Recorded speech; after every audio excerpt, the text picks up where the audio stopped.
prevention, risk reduction, and early detection of Alzheimer's disease, specifically for women, as the first of our quarterly dialogues. Some of you might know that in December of last year, the Secretary of Health and Human Services added a 6th goal to the US National Alzheimer's Plan, specifically targeting risk reduction. So we've got a lot of momentum. Our organizations have been collaborating to create an environment where women can come together and empower one another. And we want to welcome the many women joining us today from the US Women's Leadership Council, the US Brain Trust, the Global Be Brain Powerful Brain Trust, and many, many more of the partnership organizations that have been working together for quite a while now. And there's no better time to do this than on the heels of International Women's Day. One thing we know is that when women work together, big things happen. So today we're going to start with a keynote from Kerry Kennedy, lawyer, activist, and president of the Robert F. Kennedy Center for Human Rights.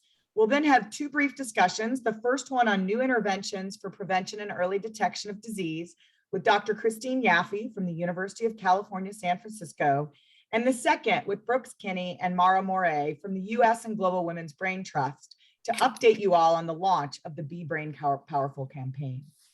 But first, I'd like to introduce my co-host, Andrea Pfeifer, the chair of the Global Brain Trust and the chief executive officer of AC Immune, to provide some brief welcoming remarks. Take it away, Andrea. Thank you, Phyllis. It's my great pleasure to be here today. It's my great pleasure to actually have this collaborative dialogue today between the US Brain Trust and the Global BBP Brain Trust, and it's the first one. Let me start by saying it has always been my deep interest, the health and economic well-being, the independence of women, and the fact that in fact there is this over-proportional negative impact by Alzheimer on women was something which bothered me for many, many years. And as you know, we will come back to that. So what is really important is that we are actually looking at this by doing the best research and actually communicating this research and distributed, magnified, amplified to actually do one thing, which is prevention. So with this small personal introduction, it's my great pleasure as the chair of the Global BBP Brain Trust to co-host our first dialogue. I am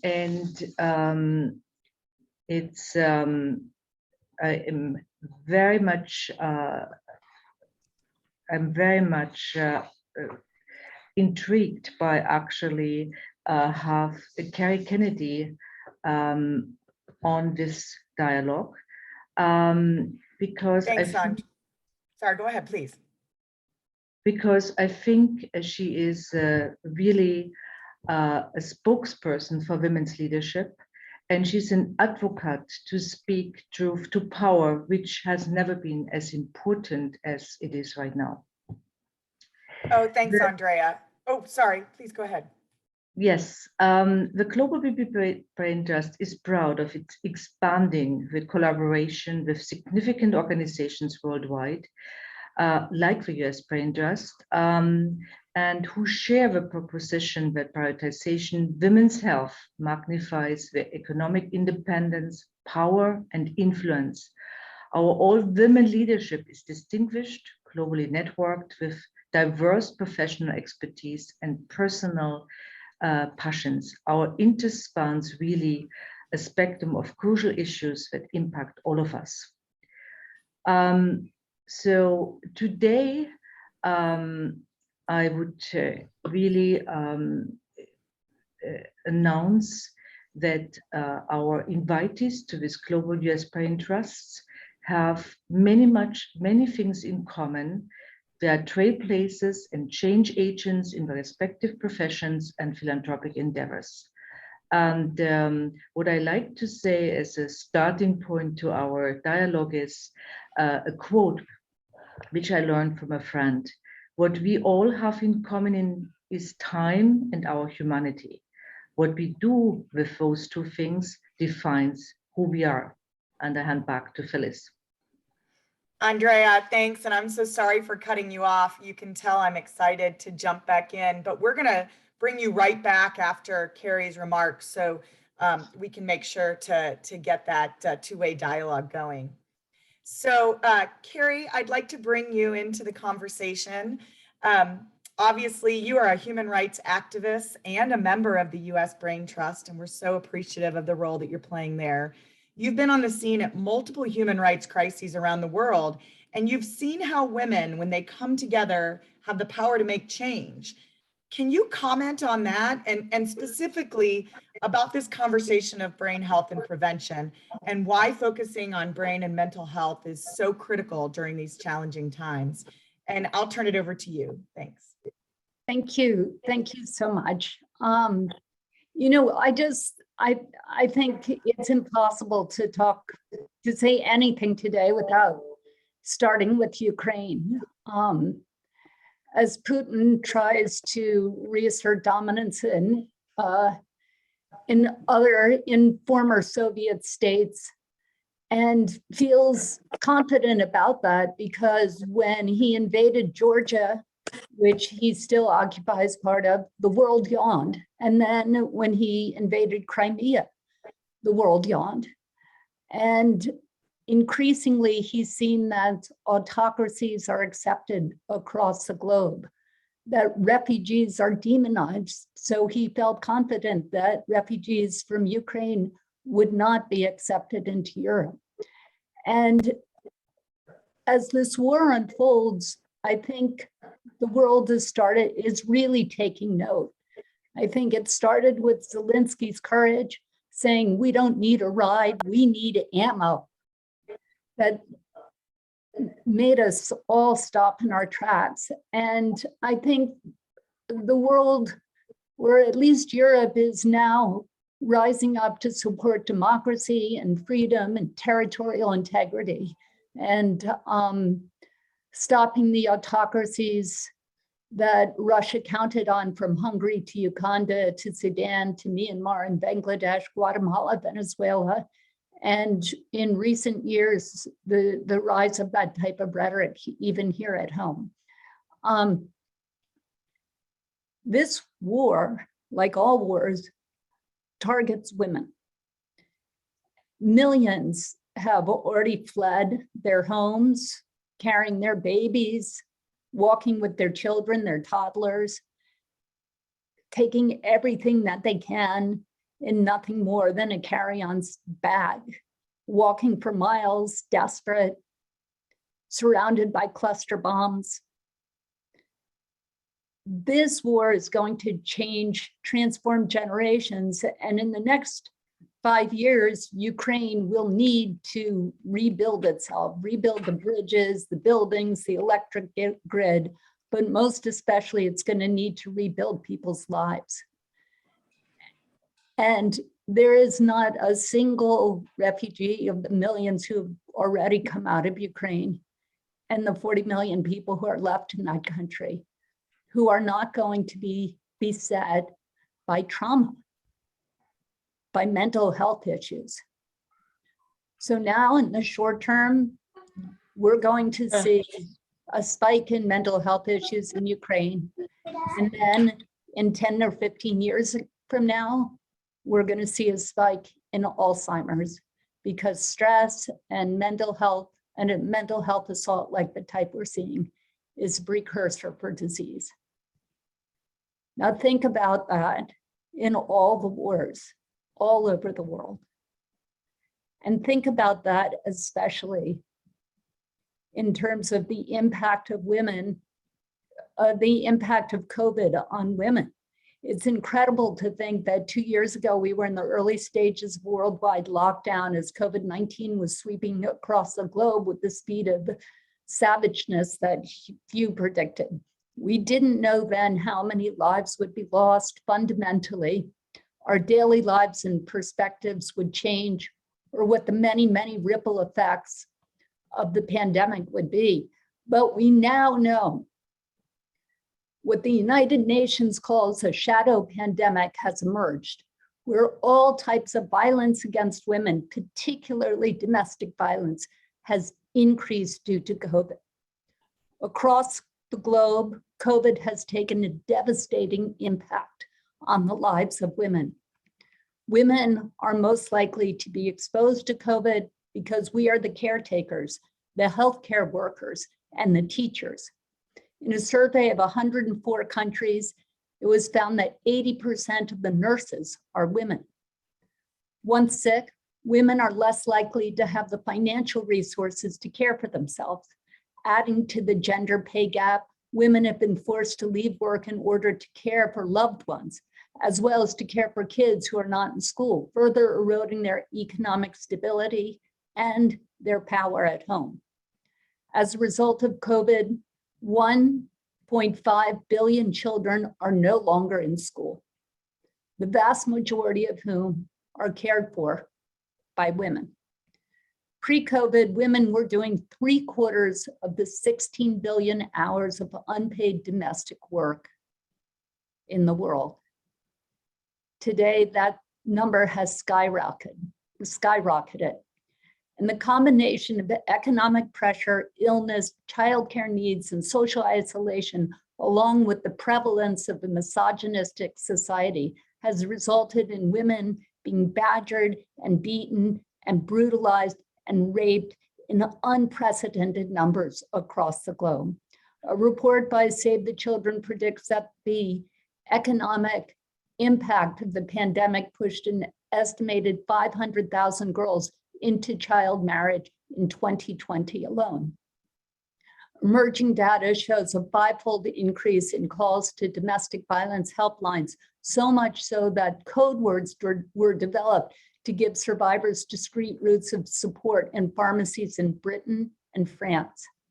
And despite sheltering in place, sexual harassment and other forms of violence against women continues to occur on streets, in public spaces, and online.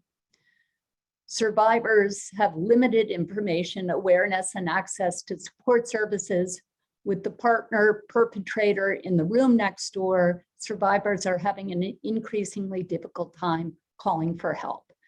And in the recent Me Too movement has shown us anything, it's that women must fight for women, with transformative empathy working to expand and strengthen our community of survivors.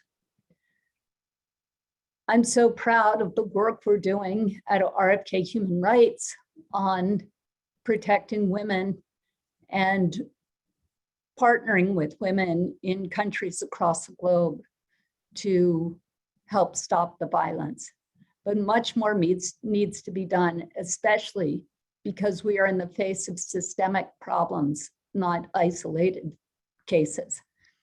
Femicide, which is gender-based homicide, killing women because we're women, is more prevalent in countries with greater gender inequality and less female representation in government, showing that they are symptomatic of more systemic problems. Strength comes in numbers. We together as women must rise up, supporting one another and demanding an end once and for all to be treated as lesser. As the saying goes, empowered women empower women. That's what today's conference is all about.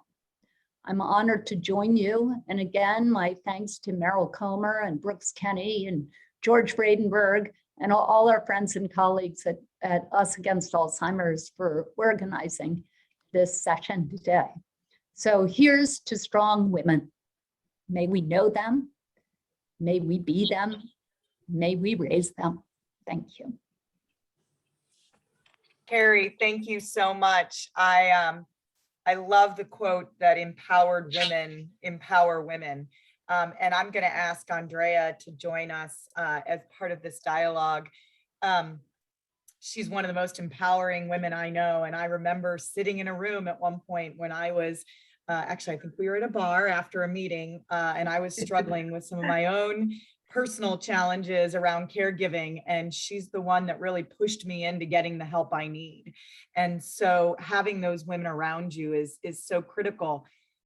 You know, you spoke already about kind of the connectivity between human rights and women's brain health, and I can see the picture of the Ukrainian woman with strength, carrying her family and everything that's important to her, literally on her back, while praying for her husband's safety that she's leaving back home. And, you know, that is a very visible sign that we see, but it's also a metaphor for what we see with Alzheimer's disease, because women are more likely to be patients. We're 4 to 1 more likely to be caregivers. And many of us, you know, we take honor and pride in the fact that we're caring for our families. But how do you think about supporting women through this process as caregivers, but also as patients, and really those of us that are on this call who are the empowered women? How do we not stick in our head in the sand when we just see all this devastation around us? What do we do? What's your advice for us? Well, I think when you feel overwhelmed, you need to do some self-care work. And I think Us Against Alzheimer's is great at making those resources available, but we probably all know what they are. It's eating well, it's getting a good night's sleep, it's exercising, it's praying and meditating. It's spending some time having fun. Make sure you laugh. I think, I mean, one of the great mental health exercises I have is watching YouTubes of Saturday Night Live. My mom likes Carol Burnett, you know. Yeah, well, whatever makes you laugh, but you know, I mean, that's kind of the best thing for you. So I think you have to start there. And then we all have our responsibilities to our family, to our work, to our communities. But we need to be involved at a political level. We need to change laws. We need to change policies. We need to rally people around this particular disease. It's a disease that it's a disease of old age, and we all know that that people who are elderly are often the least able to speak up for themselves, especially people with dementia. So it's up to us. It's up to family members. It's up to people who love those who've been in this situation and who care about our country and see what's coming down the pike. I love that, standing up for each other, because you're right. Patients who are suffering with this disease often lose their voice, and caregivers who are actively caregiving are exhausted. So I think those of us who aren't in that space need to be their voices. You know, Andrea, you do so much research in this space. You know, why for you do you see the importance of early detection? I know you already use your voice in support and policy, but you know, as a researcher, what's important to you on early detection and prevention? Yeah, thanks for the question, Phyllis. Maybe I go just one step back, if you permit. Sure. And say, well, when you listen to all these comments, which of course are all true, worrisome comments, I'm asking all the time myself, what can I do? What can I do in my little environment in Switzerland, in my company, in my family, to give hope? And just when I look backwards, and I want to give you a few examples, both for the Ukraine as well as for COVID. We have 60% women, as you know, in our company, all have small children. So during the COVID-19, it was a masterpiece of organization to actually do homeschooling, to work, to take care of a family, etc., etc. So, but what we try to do is, number one, give flexibility, but also to establish a testing station, for example, where everybody could get tested, all the children, all the families. So in fact, the families and the employees, they got the safety, they got the support to organize their own life, because at least they knew we are protected or we are clean. And by what we took so much off the burden. I mean, I totally underestimated with very small action which we did. And the same thing right now when it comes to Ukraine, everybody's touched, everybody wants to do something. So we offered scientific positions in Esteemed. We are inviting Ukrainian scientists, men and women, to join us. They get fully integrated in Switzerland. They get a job, they get a salary, they get a place to live, and just show what can be done. And in fact, I want just to give you one example which touched me a lot. One of our quite senior group leaders, she is actually Russian. She was the first one to came when I sent this email around, said, I want to help. I want to help this Ukrainian scientist to feel well. I want to give them support. They can live with me. I want to show my contribution as a woman to this misery in the world. And honestly, I had tears in my eyes. So just to say that I think every one of us can do something, make a small contribution, make this world a little bit better. So just give some hope. Now coming back to Alzheimer. Well, and before you go on, I want to hear the second part, but I want to say thank you, because you're obviously living in your actions the same things that are part of your words. And so thank you for all of us that are listening in. Please go ahead. Yeah, now coming to Alzheimer, and of course it always affected me that there is this overproportional burden on women. And I always ask a question as a scientist, how can this be? What is behind it? And everybody tried to explain to me that this is age. And after a while, I started to say, well, it cannot be just age. And I think this is really speaking about hope, and this is really my message today. I think we are starting to understand that there are genetic, biological, other reasons why, in fact, women are so overproportionally affected by the disease. And I think we're getting support from NIH, from even opinion leaders, governments, on putting more resources, still too little, behind the research, looking into the fact why women are so affected. And this gives me hope. And I think we all should actually speak up and amplify this message, saying science is unifying, science can contribute, science can actually change things. And now speaking more specifically about prevention, what we have learned, and this is again a matter of hope, during the last 2 years, and it's really that short, that we can diagnose people at risk for Alzheimer many years before they get symptoms, 10, 15, 20 years before. And this can be done by a blood test. It can be done when with imaging. So, but we have now means to predict people at risk. And that, of course, opens completely 2 dimensions. It opens up the possibility to do lifestyle changes. And we have learned by the finger study, as you know, I have a big interest in nutrition because of my background, that if you eat properly, if you change your behavior, if you do exercise, you can actually reduce the cognitive decline by 40% in a certain population. So going further, there are now drugs coming along, which are safe and efficacious, and we are expecting some of them reading out over the next months. And there is a hope, if we can treat the people early, and this is not just women, we might actually prevent that the brain loses its capacity, because this is what we are facing. The moment we detect Alzheimer, it's too late. We need to prevent Alzheimer rather than to treat it. And this is why we need this very early diagnosis, and we are getting there. So my message to you is, we are made a big step forward. We can diagnose early. Now we have to magnify this knowledge to all the people here in the room and beyond, that going to the doctor, getting a diagnosis might actually have a possibility to prevent the progression of a disease. And this is, I think, a very important message.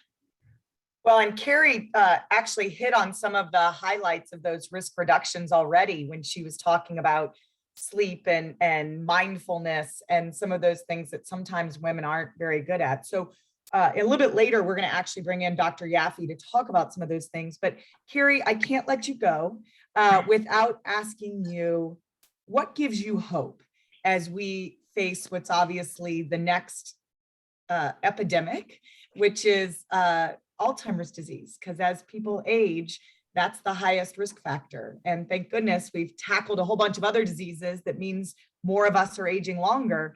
But what gives you hope for this next chapter for all of us and the work we can do?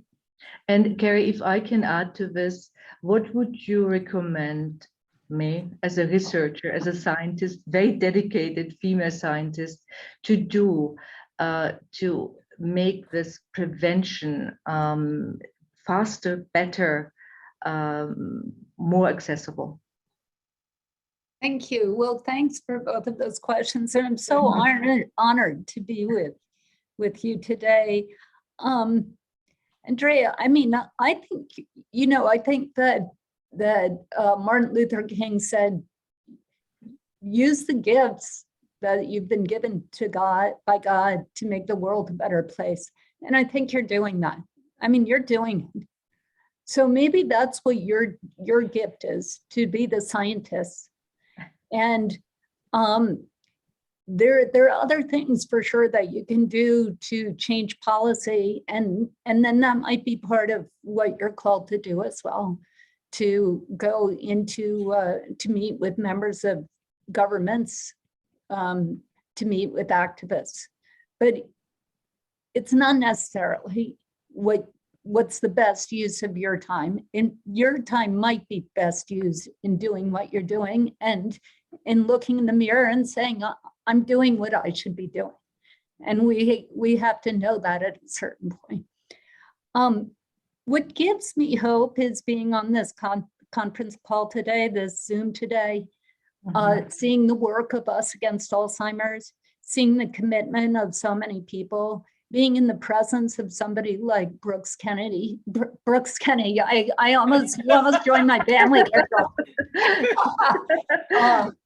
Or Merrill Comer, or so many others, or of course, George Bradenberg, who's such a constant source of inspiration.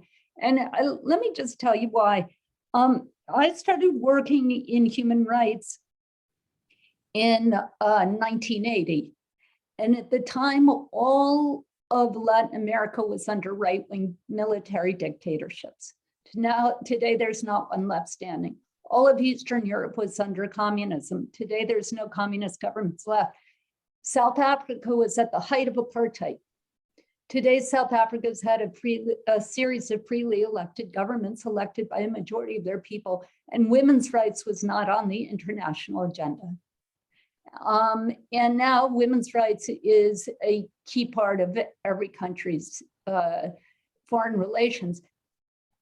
Alzheimer's was something that nobody was talking about.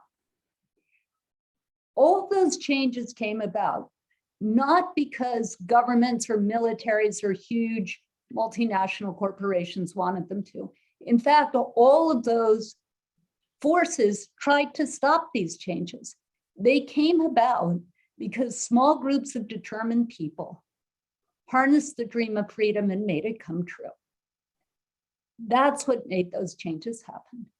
That's what this organization does. It's gathering the caregivers.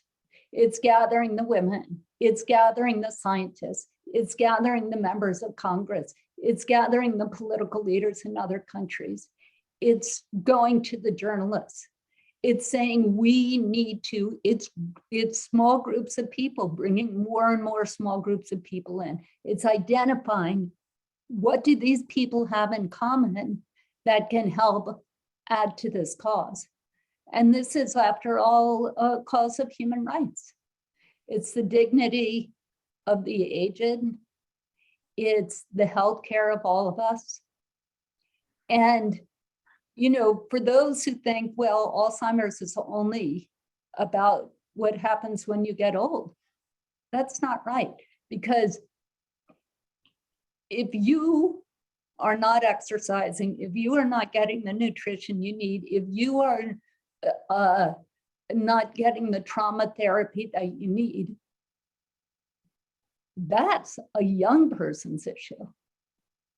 And that's something that we as a society have to address across the board for our physical health, for our mental health, because we love each other and because we want to be there for one another.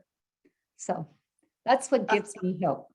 I love that you brought in the history of all the times that people have banded together, especially women, and have been successful because we've done it. You know, I do think there's something unique about women, which is we find the problem and we work together to fix it without necessarily caring who gets the credit. And I think that's something very, very special. So I'd like to thank both of you for joining me for this segment. We hope you'll be back for our, I know Andrea will, but Kerry, you're always a member of our family. We'd love to have you back for our quarterly dialogue. And I'm going to pivot over to introduce Dr. Kristine Yaffe, who's the professor of psychiatry, neurology, and epidemiology at the UCSF Weill Institute for Neurosciences. She and I are going to have a conversation with about prevention and early detection in Alzheimer's disease and the disproportionate impact that it has on women. Hi, Kristine. Thanks for being here with us today. My pleasure. It's a great honor and a hard act to follow. I know, aren't we Kerry, lucky? but my neurons are firing and Good. a lot Good. of interesting thoughts. We're so thrilled to have someone of your expertise here with us. And so let's start off a little bit about the disproportionate impact of Alzheimer's disease on women. Can you tell our group that's on the call with us today what some of the science and information is there? Sure. I think Andrea beautifully alluded to some of the issues. You know, I think, first of all, we have to think about it in several different capacities. One is, and again, Kerry brought this up as well, but we know that 2/3 of Alzheimer's affects women. And for a long time, people thought, well, that's because women live to be longer, and older. And we know that that's a fact. Basically a good thing, probably due to less cardiovascular disease that women have. But it's not the whole picture. And I think increasingly we think that there's a small increase in actual incidence. When you control for age, you still see that women have a slightly, it's not a big effect, but it adds up because, we're half the population. And so it's a slight increase in actual risk or incidence. Why is that? I think the field really got a setback after some big work came out around the Women's Health Initiative that showed that hormone did not benefit dementia, and the whole, NIH sort of shut down their research around women and brain health. Finally, that's starting to change, and people are starting to accept the fact that there really are biological mechanisms. We really are different. There's some interesting work around ApoE, that there may be differences in terms of ApoE's effect as a risk factor. There probably are differences in terms of some of the key proteins that influence Alzheimer's, such as tau. There's still big effects in terms of hormones. So I think it's an area that Andrea alluded to. We're finally getting some traction here, but we need a lot more research. We need to understand a lot more. We lost a couple decades, I think, but now I think everybody recognizes this is really important. We actually just had a paper published this, I guess last month, showing that among women veterans, so we looked at the national, in the US, veterans are cared for in a national health plan. And so everybody has equal access to care. And what we found is that female veterans had a slightly increased risk compared to men. Again, suggesting it's not just these other factors. There really is an increased risk. And then finally, the caregiver issue is huge. Yeah. And Kerry beautifully documented that, and that's just a huge issue. Well, and I've heard a little bit, to come back to women as patients, a little bit that the presentation of the disease might look a little bit different in women. And it makes me think of, where we were a couple of years ago. Remember when heart attacks, we learned that looked different in women. And so women weren't getting actually the treatment they needed because we were only displaying the male symptoms. Yes. And it feels to me like a lot of that information is still in academia and in the ivory tower. And somehow we've got to get this information about early detection and even some of these gender differences into the bedside, so that people who are actually coming to the doctor can have some of a benefit there. What are your thoughts about how do we actually make that shift from some academic research findings to something that really is going to change the way that doctors practice medicine? Yeah, and I think, knowledge is powerful, and it's amazing. There was an AARP survey a few years ago that showed that still 6 out of 10 people think that dementia is inevitable and a normal part of aging. So we really have a lot of work to do, I think, educating the public. I love that Kerry brought up an area that's very near and dear to my heart, which has to do with this idea of a life course approach, that it's never too early, but it's never too late to start with some of these prevention strategies. And I really think we need to start with our kids. We need to start in education, explaining to kids, explaining to teens and young people in their 20s and 30s that you actually are influencing your brain health and you're setting the stage for later on. It's hard to get teenagers to think about what happens when they're 80 because, it's just a whole other world. But I think we could do a lot in public education. And there've been some beautiful initiatives, including one in France by a former student of mine, where she's actually developing videos to show children what the tenets of brain health are, and it made it fun and made it like a video game. And so I think we could do a lot in public education, and of course a lot of doctors are not that comfortable with Alzheimer's and dementia. The brain is kind of this scary last frontier. So I think we need to do better in terms of medical education and healthcare providers, teaching them more about the brain, teaching them more about some of the steps related to prevention. I love this, teaching our kids how to do this, or even our young adults. Women are the chief medical officers in our families. So if you ask us to make sure that we're, teaching our kids and taking care of our husband's brain health, we'll do it. As Kerry mentioned, we're not always as good about taking care of ourselves. And I think of that every time you're on an airplane, put your own oxygen mask on before you care for someone else. And, I think that's a really critical piece here of what women do. But so on this concept of kind of what things can we do, the risk reduction piece helps quite a bit, because now we're talking about things we can do. And so when you think about risk reduction and, some of the things happening in the US right now, they seem to have a lot of overlap with heart health. Yes. And metabolic disease. Yes. Is that a way in for us to talk with physicians about maybe something? I think I love the way you think, and I think that's exactly right. I think there's a lot of ways in with heart health, because a lot of people have high blood pressure. They don't know they have high blood pressure. And yet we know that treating high blood pressure is really critical for all kinds of reasons. And I think there are a lot of analogies. So I do think heart health is a nice way to connect primary care doctors to brain health. Indeed, the SPRINT trial was one of the first big trials that showed that if you can aggressively manage high blood pressure, you will prevent mild cognitive impairment and dementia. And it's one of the first trials to really show definitively that we can prevent.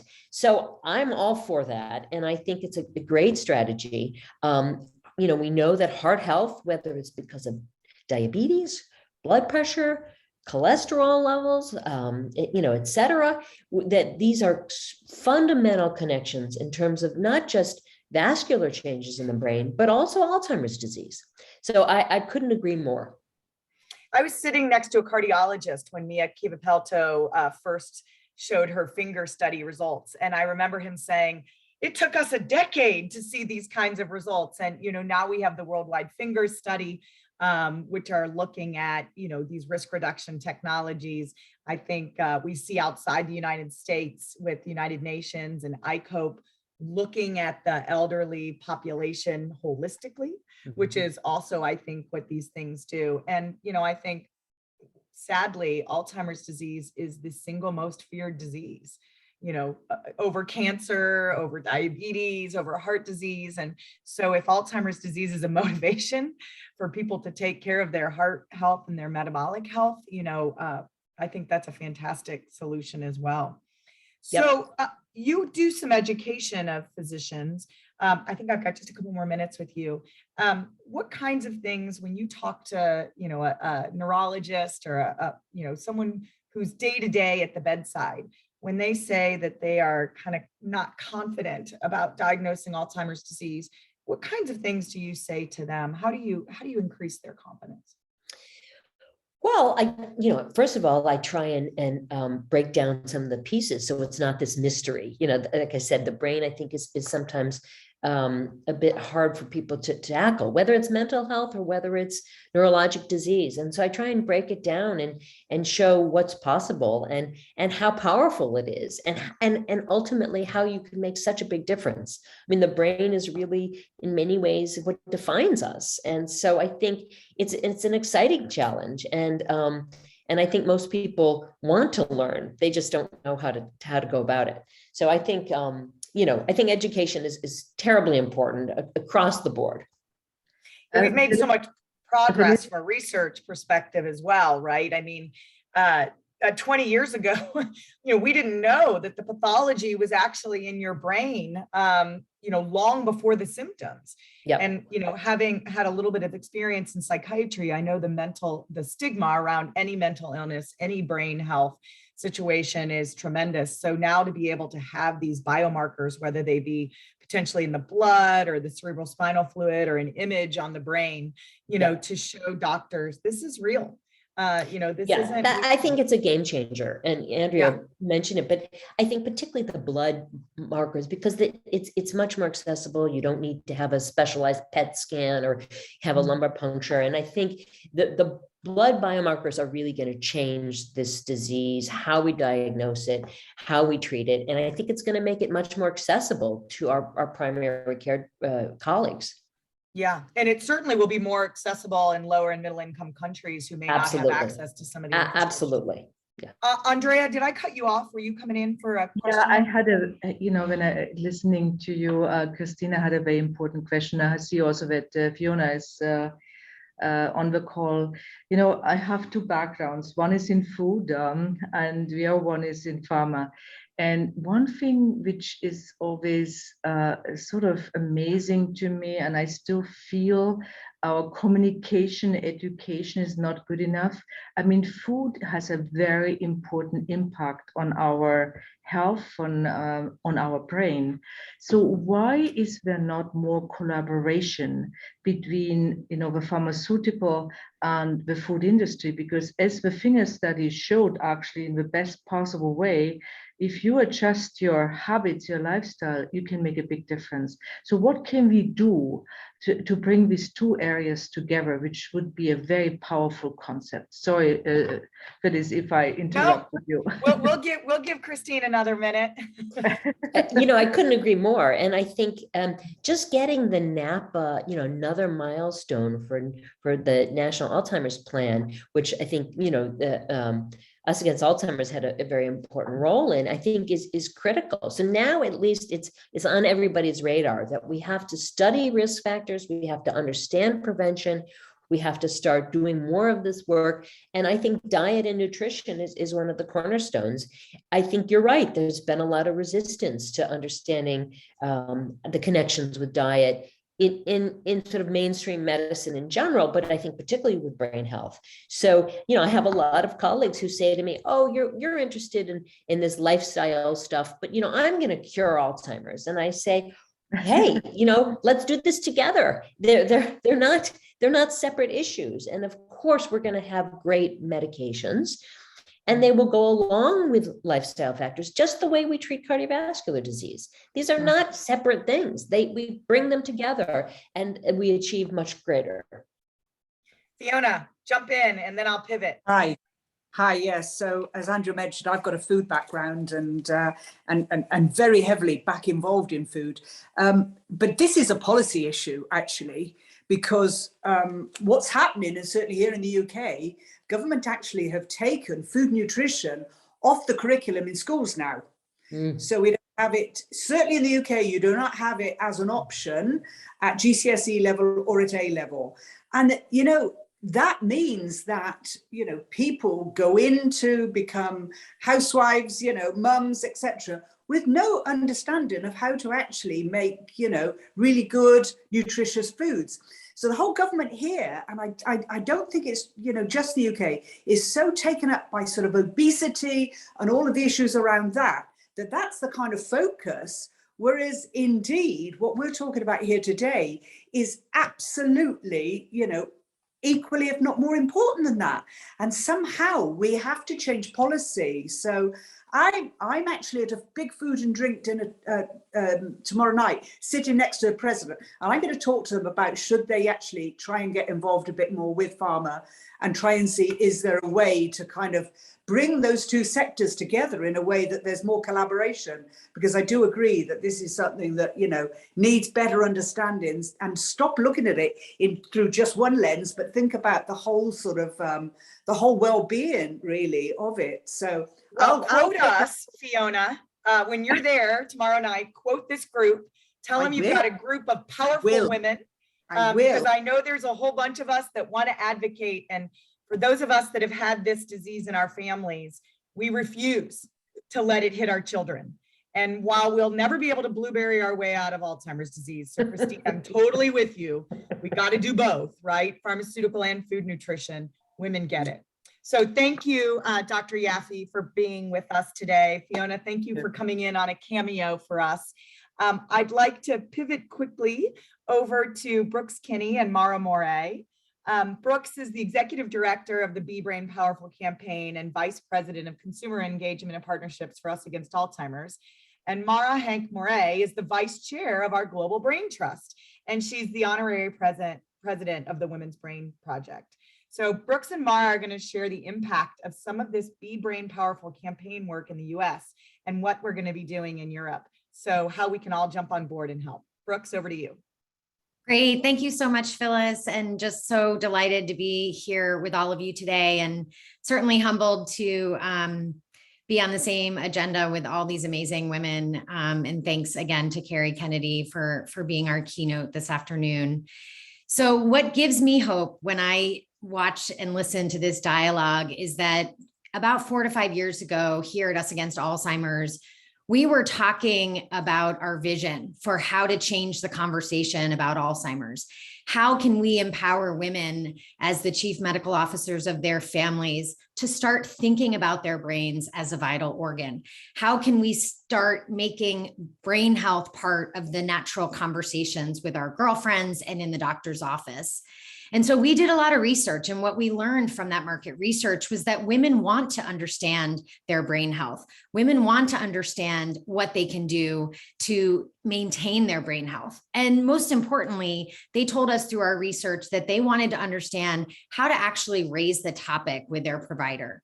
And so we developed a campaign called Be Brain Powerful. And the purpose of the campaign was to educate women about the steps they can take to care for their brains, and to empower them to start those conversations. It was a pretty simple campaign that has really taken on a life of its own. It has bold creative. Now, when you think about Alzheimer's disease, do any of these images come to mind? Probably not. You know, thinking about clever ways to get into the conversation. Your brain should always be top of mind. What's good for the heart is good for the brain. We're really trying to break down the barriers and the stigma with very simple, creative, out-of-the-box messaging, so to speak. And our consumer activation is our 30-day brain health challenge. This is a simple email campaign that provides a brain healthy tip to women every day for 30 days, inviting them to think about their brain health every single day until it becomes hopefully more of the norm. And the results to date have been really exciting. I mean, we know we're not solving all the problems here when we think about the Alzheimer's journey and the lack of early detection and diagnosis, but just from this simple activation campaign, which was really focused on driving a lot of the messages that Dr. Yaffe mentioned around prevention and risk reduction. And now with the national prevention goal, we have even more wind in our sails, but we really have seen some interesting results already. People are telling us that they feel more confident talking about their brain health with their provider. They're telling us, if you want to just move to the next slide, thank you. Oh, I forgot. Sorry, we've also had many women influencers join us, including Mandy Moore, who is our ambassador and helping us change that conversation. A younger woman advocate who is absolutely promoting women's brain health and really helping us reinforce the lifespan issue. So what have the results been to date? As I said, we're really starting to see people letting us know that we're thinking about our brain health more often than we were before engaging in this campaign. 87% say they've discussed brain health with their provider in the last year. And people are saying they feel more confident to do so. So this is just the beginning, we think, of the opportunity, but we're very excited to not only have the campaign here in the US, but also to have it in Europe as well. And that's why our partnership with the Global Brain Trust has been so important. So I'd love to have Mara join me now in the conversation, because she really is the trailblazer in Europe, bringing Be Brain Powerful to so many, and would love for you to speak a little bit about your perspective with the Global Brain Trust and what it means to you to bring the campaign to Europe. So thank you, Brooks. I'm so honored to be here with you along with this incredible group of women. First of all, the Global Brain Trust is super excited to join forces with the US Brain Trust and raise awareness through the Be Brain Powerful campaign. We've seen the changes it's done in the US, and we wish to do the same thing for women here in Switzerland and hopefully continue on around the world. We completely agree. And it's exciting to see the momentum and to see the excitement. And we look forward to also being able to report those results. I'm curious, given the conversation today, what strikes you about the high stress and the challenges that women of our generation are facing today in light of COVID, in light of all the world events? Well, I think first of all, if we look at the social construct and how it's evolved and how we've found our place as women in the workforce, in family, and in society, we're really finding ourselves, but we haven't found a healthy balance. And I think the mental strain of this balancing act has never been more apparent than during COVID-19. I mean, we saw worldwide the human toll of the pandemic and how it paralyzed our lives for the past 2 years. And now going into Ukraine, I mean, as it was mentioned earlier, we're deeply shocked, I mean, by this worsening conflict. And we remain desperately concerned for those who are suffering and separated from their loved ones. So I think these events have forced me, and I believe everyone, to rethink sort of our personal priorities as women, as mothers, as wives, as daughters, and as professionals. So. Yeah, I completely agree. I know we've been on many calls where both of us are desperately trying to close our doors as our children enter during crucial meetings. I would love for you to speak a little bit to how you think the campaign will translate in Europe. And I think it's really tied, as you and I've discussed so many times, and was mentioned on the call today, around self-care. You know, even though there's so much going on in the world, we have to take care of our brains. And so how do you see the campaign translating in light of current events? Well, you know, we do talk about health more nowadays than we did in sort of my mother's time. I think thankfully we are much more open about it, and we try to take charge and we try to protect ourselves and our families with these risk reduction strategies that improve our brain and mental health across our lifespan. But I do believe we still need to reduce the stigma that has been around in the open dialogue between brain and mental health.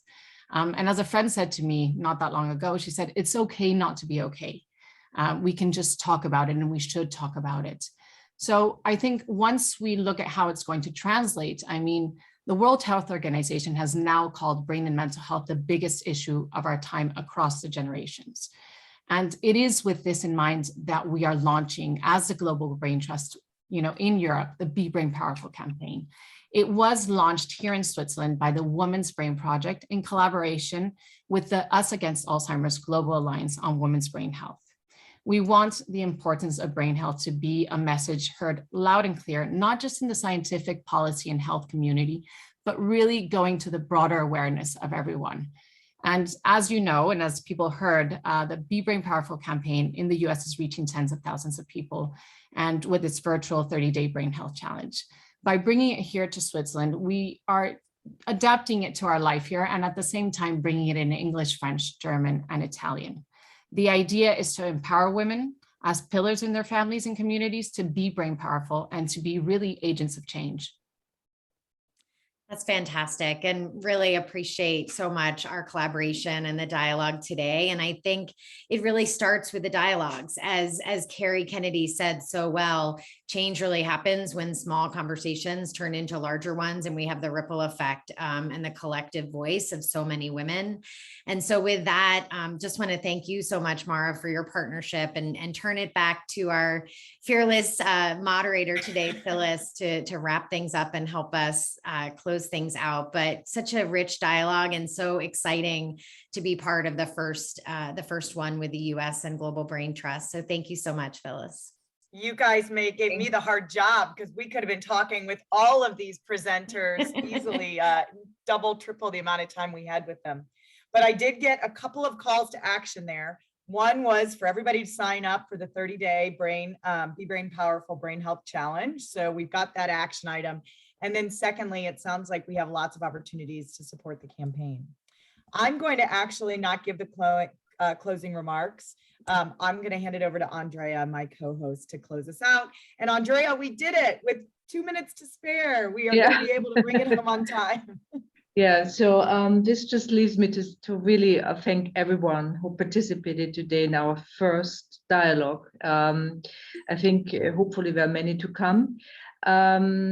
And I would like to invite you to join our next quarterly dialogue, which is planned for May 10 and hosted by the Global BBB Brain Trust. The subjects will be the legacy of trauma and its imprint on the brain with Professor Murali Duraswani. And the second speaker will be Dr. Lisa Mosconi, Italian-American neuroscientist, will share insights from her global bestseller, The XX Brain, the groundbreaking science empowering women to maximize the cognitive health. I think these are two very, very interesting speakers. And with that, I would just like to adopt our mission and the spirit to be brain powerful, as Phyllis just said. And I just thank you for your time today. And please join us on May 10. Thank you so much. And we made it in time.